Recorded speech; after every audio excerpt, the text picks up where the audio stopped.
ایک طرف تو ہے صحافی کی ڈیفینیشن جو ہے اس میں بڑا ایک وسیع اس میں ہے. دیکھیں اب ایک صحافی جو ہے وہ کسی بھی ٹی وی چینل، اخبار یا دیگر ایسے میڈیا ہاؤسز کے ساتھ وابستہ ہیں اور وہ فیلڈ میں کام کر رہے ہیں اور خبریں جو ہیں وہ آپ تک پہنچا رہے ہیں. کچھ ایسے جرنلسٹ بھی ہیں جو کسی دور میں جو ہے وہ میڈیا ہاؤسز کے ساتھ کام کر رہے تھے، لیکن ابھی فری لانسنگ کے طور پر جو ہے وہ یوٹیوب کے اوپر اپنے چینلز بنا کے خبریں جو ہیں وہ آپ تک پہنچاتے ہیں. اب اس کے لیے کرائٹیریا کیا ہونا چاہیے کہ اگر ایک صحافی جو ہے وہ اگر کسی ادارے کا صحافی ہے تو اس کو تو اس کے ادارے کے تھرو جو ہے اس کو نوٹس کیا جا سکتا ہے، اس کے اوپر جو ہے وہ کارروائی کی جا سکتی ہے. اب جو فری لانس جرنلسٹ ہیں جو اس وقت یوٹیوب کے اوپر آپ تک خبریں پہنچا رہے ہیں تو ان کے خلاف جو ہے وہ کارروائی کیسے کی جا سکتی ہے، یہ بھی سوالیہ نشان ہے. آج اس سماعت جس میں صحافیوں کو ہراساں کیے جانے کے حوالے سے یہ جو سماعت تھی، جس میں مطیع اللہ جان اور دیگر صحافیوں کے حوالے سے جو ہے وہ کیس ہے، اس کی سماعت ہوئی اور اس کو غیر معینہ مدت تک کے لیے ملتوی کیا گیا ہے. اب عید کے بعد ہی ایکسپیکٹ کیا جا رہا ہے کہ یہ دوبارہ اس کیس کی سماعت ہوگی، جس میں صحافیوں کو جو ہے وہ ایف آئی اے کی جانب سے اور نامعلوم افراد کی جانب سے جو ہے وہ اٹھا لیا جاتا ہے. جب کوئی صحافی جو ہے وہ ایجنسیز کے حوالے سے یا دیگر بڑے اداروں کے حوالے سے ایسی خبر دیتا ہے جو شاید انہیں پسند نہیں آتی، اب یہ ایک الگ بحث ہے کہ اس خبر میں سچائی اور حقیقت کیا ہے. اس سے قطع نظر وہ صحافی کو اس لیے اٹھاتے ہیں کیونکہ انہوں نے اس ادارے یا اس شخص جو ایک بڑا طاقتور شخص اگر اس کے خلاف کوئی خبر آ جاتی ہے تو وہ خبر دی کیوں ہے. اس حوالے سے جو ہے وہ صحافیوں کو اٹھایا جاتا ہے اور صحافیوں کو اٹھانے کے لیے اور ان کی منہ اور زبان بند کرنے کے لیے جو ہے یہ اقدامات کیے جاتے ہیں. اس کے خلاف جو ہے وہ آج صحافیوں کا یہ کیس تھا جس میں چیف جسٹس قاضی فائز عیسیٰ اس کی بینچ کی سربراہی کر رہے تھے. اس کیس کی سماعت ہوئی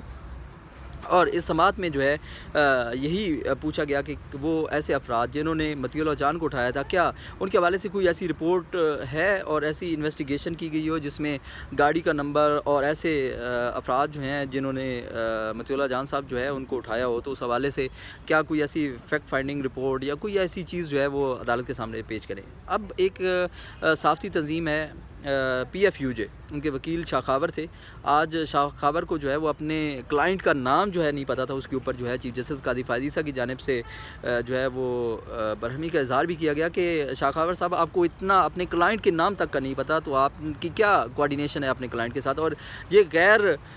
مناسب رویہ جو ہے وہ پی ایف یو جے کی جانب سے یہ کیوں دکھایا جا رہا ہے. پی ایف یو جے کا آج کوئی بھی جو ممبر اور کوئی بھی جو متعلقہ شخص صحافی تھے وہ آج عدالت میں موجود نہیں تھے. پی ایف یو جے کے آج اگر عدالت میں صحافی موجود ہوتے تو وہ آج عدالت کو آگاہ کر سکتے، لیکن نہ وکیل کی تیاری تھی نہ پی ایف یو جے کی جانب سے کوئی بھی صحافی جو ہے وہ آج عدالت میں پیش ہوا.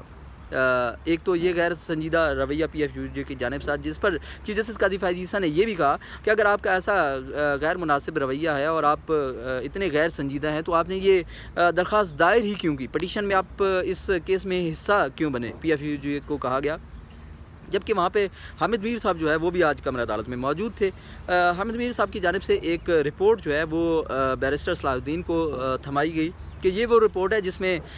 مطیع اللہ جان جو ہے کو جو جب اٹھایا گیا تھا اس کے حوالے سے فیکٹس جو ہیں وہ ہم نے ایک رپورٹ مرتب کی ہے. اب یہ پی ایف یو جے نے نہیں کی بلکہ آر آئی یو جے نے کیا ہے. راولپنڈی اسلام آباد یونین آف جرنلسٹ کی جانب سے یہ جو رپورٹ ہے وہ مرتب کی گئی اور اس رپورٹ کو حامد میر صاحب نے جو ہے وہ بیرسٹر صلاح الدین جو کہ سپریم کورٹ پریس ایسوسی ایشن کے وکیل تھے، انہوں نے قاضی فائز عیسیٰ کو وہ رپورٹ جو ہے وہ جمع کروائی اور اس حوالے سے جو کیس ہے اس کی سماعت غیر معینہ مدت تک کے لیے ملتوی کرتے ہوئے شاید عید کے بعد جو ہے یہ دوبارہ کیس کی سماعت ہو. اس میں صحافتی تنظیموں کا غیر مناسب رویہ اور خاص طور پر جو انٹرسٹ شو نہ کرنا ہے وہ بڑا تشویشناک ہے. ایک طرف صحافیوں کے حوالے سے بات کی جاتی ہے کہ ان کو ہراساں کیا جاتا ہے، ان کے ساتھ آزادی اظہار رائے کے اوپر جو ہے وہ پابندیاں عائد کی جاتی ہیں، اس کے اوپر بڑی بھاشن دیے جاتے ہیں اور بہت زیادہ باتیں کی جاتی ہے. جب ایکچوئل ٹائم آتا ہے اس کے حوالے سے لڑنے کا، عدالتی محاذ پر کھڑے ہونے کا، تو اس وقت صحافی تنظیمیں جو ہیں وہ سامنے نظر نہیں آتی. اب دیگر صحافی تنظیمیں جو ہیں وہ بھی اب نظر نہیں آ رہی ہیں اور ان کے جو نمائندے ہیں اور سرکردہ جو ہیں وہ بھی شاید رمضان میں سحری کرنے کے بعد سو رہے ہوں گے، شاید وہ آج سپریم کورٹ میں اس لیے نہیں آ سکے ہوں گے. لیکن انہوں نے اپنا جو غیر مناسب رویہ جو ہے وہ رکھا آج عدالت کے ساتھ. وہ دراصل وہ عدالت کے ساتھ نہیں ہے، وہ اپنی صحافی تنظیموں کے ساتھ، اپنے صحافیوں کے ساتھ ہے. جب کسی صحافی کو اٹھایا جاتا ہے، جب کسی صحافی کو دھمکایا جاتا ہے یا کسی صحافی کے ساتھ غیر مناسب سلوک کیا جاتا ہے، تو اس وقت یہ صحافی تنظیمیں جو ہے وہ رونا رونے کے بجائے جو ہے جب ٹائم آتا ہے عدالتی کارروائی کا تو اس میں بڑھ چڑھ کے سامنے آئیں، تاکہ ایسا قانون اور ایسے فیصلے ہو جائیں جس کے بعد جو ہے وہ کسی بھی صحافی کو